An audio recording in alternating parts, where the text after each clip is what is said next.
Hello my dear students, welcome back. This is the last video of chapter 9, that is the states of matter, and today we are going to discuss HOTS. Okay, so let's start this video. Our first question is, why can you smell food being cooked from a distance? You must have observed this thing whenever your mother is cooking anything in your kitchen, then from your room only you can recognize what is being cooked today. Okay, your delicious food can be known by you what we are going to have in the lunch or in our meal today, right? Why? Because the smell of that cooking food used to spread in the environment and we can smell from a far distance. In this question, it is asked that how and why we can smell that, what happened due to that process so we can smell from a distance. So this happens because tiny particles of the vapor of the food mix with the air and move continuously in all the direction. Whenever we are cooking our food, that food become hot, okay, and the particles, some of the particles, the smell of the food, the flavor of the food used to convert into the vapor, and it used to mix with the molecules of the air, and continuously, you all are knowing, the molecules of the air used to flow in all the direction continuously. Okay, so this is the reason why we can just smell, because the molecules of the air from the kitchen, okay, just heat up, okay, the molecules whatever is near in the cooking food, they get heated up and they just go on the top and they just start flowing in all the direction and reach to our room also. So in that way, that molecules come in our room and we can smell that food also. So you just have to write this much, whatever you are seeing on the screen. This happens because tiny particles of the vapor of the food, that molecules of the food, mix with the air and move continuously in all the direction and reaches to our room. Okay, next is, why do you see bubbles in an aerated drink bottle? You must have seen sometimes, okay, the bottles, you are seeing the cold drink bottles that is having the bubbles on them inside the bottle. All the time some white bubbles are just coming up. Why this happens? When I was explaining you this chapter, I told you some of the gases can be dissolved into the liquid, okay, and out of that one is carbon dioxide.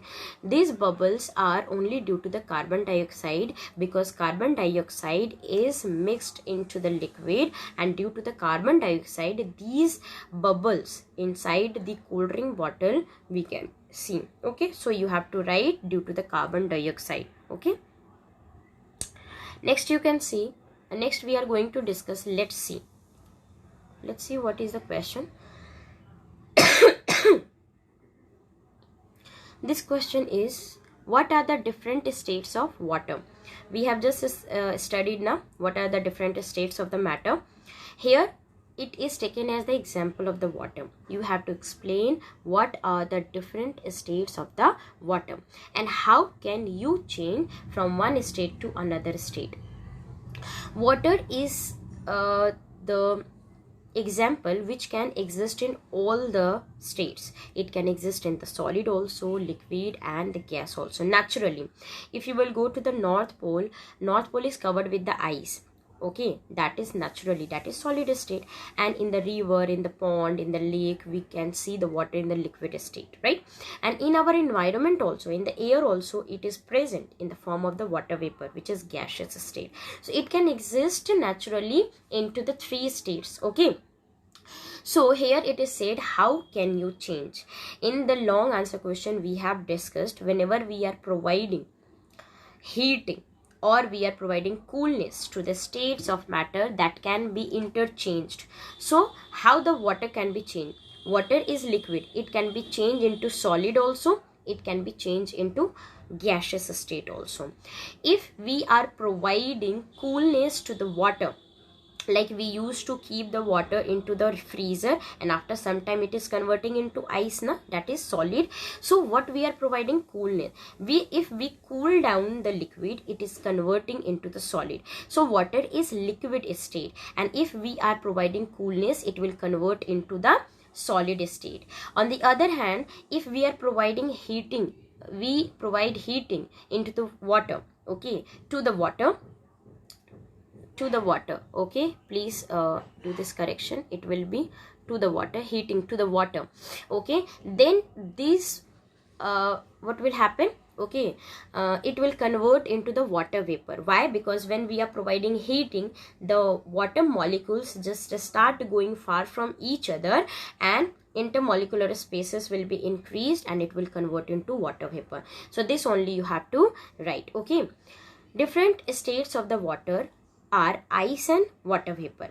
If we provide coolness to the water, it will convert into ice, which is solid. If we provide heating to the water, it will convert into water vapor, which is gaseous state. So this only you have to write. So here the chapter is over. In the next video we will revise this chapter for the class test 3, because your class test 3 is going to start very soon. So I hope you are working hard for that, and here our chapter 9 is over. Thank you so much for watching.